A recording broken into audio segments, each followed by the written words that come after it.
Politique se reçoit le professeur Joseph Kamno. C'est un chercheur camerounais bien connu dans la lutte contre l'onchocercose. Nous le rencontrons au lendemain de la remise des insignes de chevalier de l'ordre du mérite national par l'ambassadeur de France au Cameroun, son Excellence Thierry Marchand. Je rappelle que l'ensemble des travaux du professeur Kamno lui ont valu déjà de recevoir d'autres distinctions honorifiques, dont le prix de la Banque islamique de développement, c'était en 2015, le prix Christophe Mérieux en 2022. Et sur le plan national, il faut dire que le professeur Kamno a reçu une lettre de félicitations du président de la République, son Excellence Paul Biya. Merci beaucoup, professeur, de nous accueillir. Alors, pour vous, la cérémonie qu'on a vue, il y avait du beau monde. C'est une reconnaissance de l'équipe qui vous accompagne, c'est une satisfaction personnelle? C'est une satisfaction d'abord personnelle, n'est-ce pas?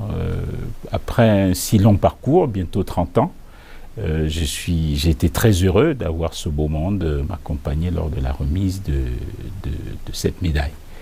Derrière tout travail de qualité, il y a toujours une très grosse équipe. Hein, comme voit la CRTV, si on a une bonne production chez vous, vous voyez l'équipe qu'il y a derrière. Autant chez nous, c'est le travail d'une grosse équipe. Nous avons ici une quarantaine de jeunes chercheurs qui travaillent jour et nuit pour faire avancer la recherche sur la lutte contre la maladie au Cameroun. La médaille qui vous est décernée, il faut le dire, hein, elle est décernée par le chef de l'État français, Emmanuel Macron. On pourrait se demander pourquoi. C'est une reconnaissance de la France. Je dois dire que j'ai fait mes premiers pas de la recherche avec des équipes françaises et nous avons travaillé pendant plusieurs années.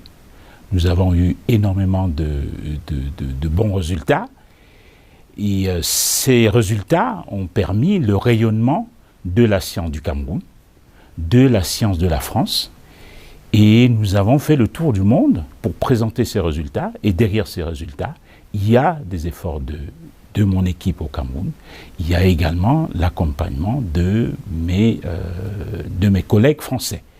Et donc la France a voulu reconnaître le rayonnement que nous avons eu de cette qualité de la recherche qui a permis, n'est-ce pas, de faire voir les résultats de la recherche camerounaise, les résultats de la recherche française dans le monde entier. Mes données peuvent ne pas être exactes, vous allez me pardonner pour cela. Vous avez mis en place depuis 2005 un centre de recherche, l'Institut supérieur de recherche scientifique et médicale, qui est aujourd'hui un laboratoire de référence en Afrique subsaharienne. Et au sein de ce laboratoire, avec vos équipes, il a été développé ce qu'on appelle une stratégie innovante de lutte contre l'onchocercose. Je voudrais qu'on en parle. Oui, nous avons énormément travaillé sur l'onchocercose. Nous avons d'abord commencé par faire l'étude de la distribution géographique de l'onchocercose au Cameroun. Parce que le ministère de la Santé publique, l'ensemble du système de santé, a aujourd'hui à peu près bientôt 30 ans également de lutte contre l'onchocercose. Pour lutter contre l'onchocercose, il fallait d'abord savoir dans quel district la maladie était endémique. Et les premiers travaux que nous avons conduits étaient d'aller dans l'ensemble des districts du Cameroun, de faire la cartographie de cette maladie afin d'indiquer aux équipes du ministère de la Santé publique où se trouve la maladie et où est-ce qu'il fallait engager la lutte. Et ça a été fait. Derrière ça, n'est-ce pas, nous avions un médicament, le Mectizan, l'ivermectine, le Mectizan, qui est donné pour soigner l'onchocercose. Mais pour arriver à guérir de l'onchocercose, il faut traiter pendant une quinzaine d'années. Parce que ce médicament tue les petites filaires qui sont dans la peau, mais ne tue pas les grosses filaires qui sont dans les nodules onchocerciens. On appelle ça, dans la zone de Bafia, où l'onchocercose est très endémique, c'est les bitoutes. Donc c'est des bosses dans lesquelles on retrouve les filaires adultes. Et le médicament qu'on donne une fois par an ne permettait pas de tuer les grosses filaires qu'il y a dans les nodules et tuer seulement les petits filaires. Alors que les grosses filaires qui sont dans les nodules ont une durée de vie moyenne de 10 à 15 ans. Et donc pour que quelqu'un guérisse de l'onchocercose, il faut le soigner avec la dose actuelle du médicament pendant 10 à 15 ans. Et l'un des premiers travaux que nous avons conduits, c'était de voir si on pouvait raccourcir ce délai de traitement de l'onchocercose. Nous avons donc réalisé des essais cliniques pour voir si en augmentant la dose du Mectizan et la fréquence de traitement, on pouvait ainsi tuer les filaires adultes et raccourcir en 3-4 ans le délai de lutte contre l'onchocercose. Je dois dire que là, nous avons eu des résultats un peu mitigés parce qu'avec des doses plus élevées et une fréquence plus élevée, on arrivait à tuer quelques vers adultes, mais on ne tuait pas l'ensemble des vers adultes dans les nodules onchocerciens. Ce qui fait que jusqu'aujourd'hui, on continue à traiter l'onchocercose avec le mectisant, avec la même dose, parce que nous n'avons pas eu des résultats espérés. Alors, ce que le grand public retient de votre stratégie, c'est qu'elle vise à prévenir les effets secondaires graves, en excluant du traitement de masse les personnes porteuses de fortes doses de l'OALOA dans le sang. Et vous avez mis en place un test. Vous parlez de ce test-là tout à l'heure. En quoi consiste-t-il? Nous avons été confrontés au problème d'effets secondaires et on se posait la question à quoi étaient dus ces effets secondaires. Donc, grâce aux travaux de recherche, nous avons pu démontrer que ces effets secondaires étaient dus à une deuxième filaire qu'on appelle la LOAS. Et pour prévenir les effets secondaires, nous devions donc exclure du traitement les personnes qui sont porteuses de fortes charges de LOAS, donc des gens qui avaient beaucoup de filaires LOA-LOA dans le sang. Et donc, la stratégie que nous avons adoptée, c'était de faire ce test rapide. Et donc, nous avons développé ces nouveaux outils diagnostiques et avec un outil qui s'appelle le LOAScope.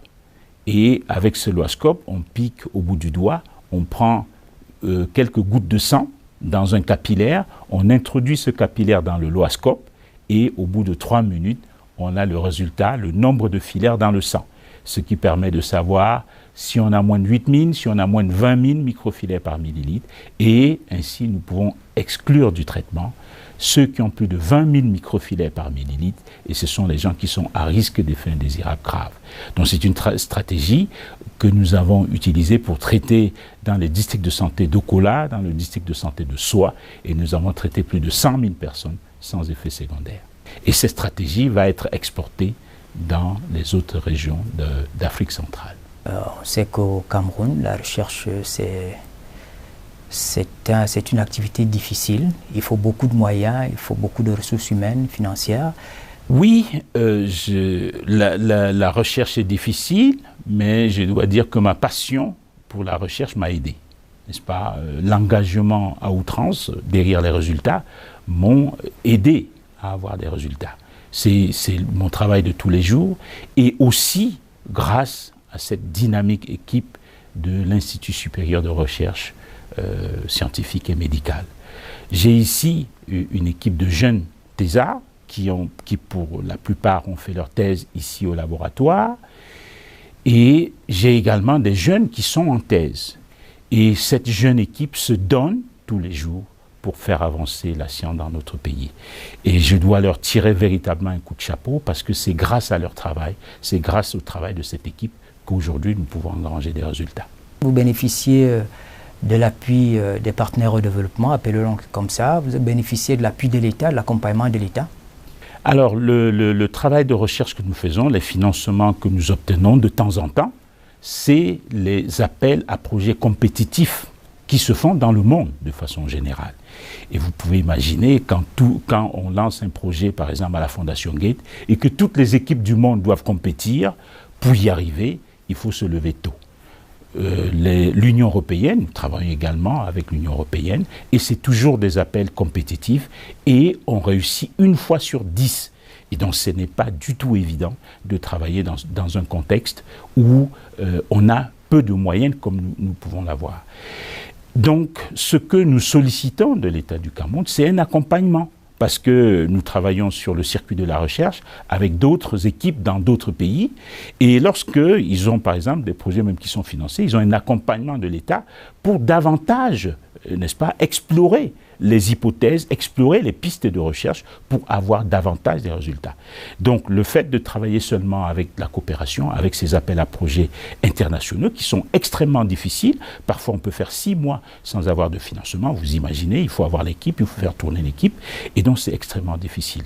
Donc nous sollicitons véritablement l'accompagnement de l'État, parce qu'une mastodonte comme ce qu'on a construit ici mérite un entretien, et donc si nous n'avons pas l'accompagnement de l'État, nous ne pourrons pas avoir les résultats véritablement escomptés.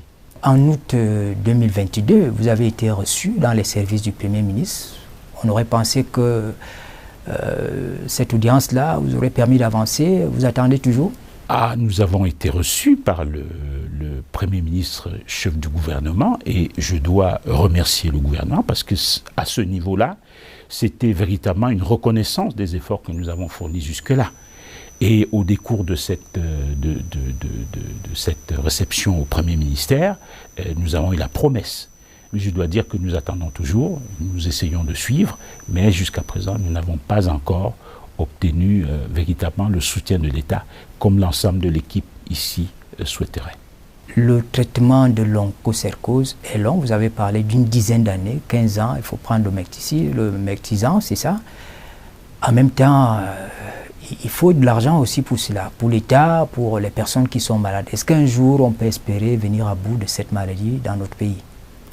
Oui, nous pouvons venir à bout de cette maladie. Déjà, nous sommes partis dans la plupart des foyers avec 90-95% de prévalence.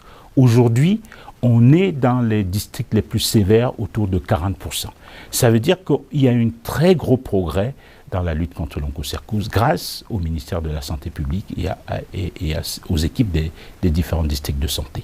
Dans certaines régions comme l'Adamawa, nous sommes à moins de 10%. Donc véritablement, il y a de l'espoir, à condition que les malades, les populations dans les zones endémiques continuent à prendre le médicament. Parce que quand ils prennent le médicament, ils détruisent les filaires dans la peau et donc il n'y a plus de transmission. Les jeunes qui naissent dans ces zones ne vont plus avoir la maladie parce qu'ils ont tué les filaires et donc quand les simili piquent, ils ne transmettent plus la maladie. Deuxième forme d'espoir, nous avons développé également une stratégie de lutte contre les simili, contre les moudmoud. Donc sur le cours d'eau, comme nous nous sommes rendus compte que les simili pondent les œufs sur les végétaux, les feuilles qui flottent sur l'eau, et c'est à partir de ces feuilles flottantes sur l'eau que les œufs se développent en larves et puis en simili adultes, en détruisant ces supports de ponte.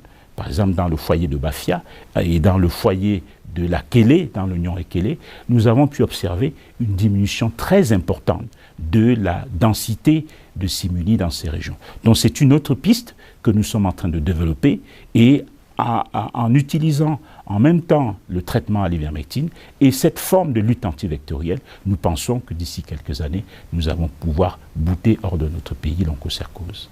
Le professeur Joseph Kamyo, connu dans le domaine de la recherche, de la lutte contre l'onchocercose. Mesdames, Messieurs, merci de nous avoir suivis. Bonne suite des programmes sur la CRTV.